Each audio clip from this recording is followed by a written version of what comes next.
یہ نبی پاک علیہ الصلوۃ والسلام نے فرمایا کہ دنیا میں جتنے بھی ظالم ہیں، مجرم ہیں، قاتل ہیں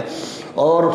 زیادتی کر رہے ہیں، فمن جاہدہم بیدہ فہو مؤمن ومن جاہدہم بلسانہ فہو مؤمن ومن جاہدہم بقلبہ فہو مؤمن ولیس وراء ذلک حبۃ خردل من ایمان۔ جتنے بھی ظالم حکمران ہیں، مجرم ہیں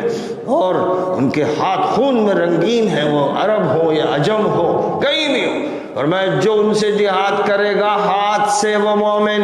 اور جو ان سے جہاد کرے گا زبان سے وہ مومن،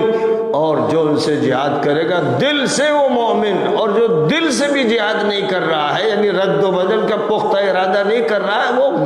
مومن نہیں، کافر۔ اس کے اندر رائی کے ایک دانے کے برابر ایمان باقی نہیں۔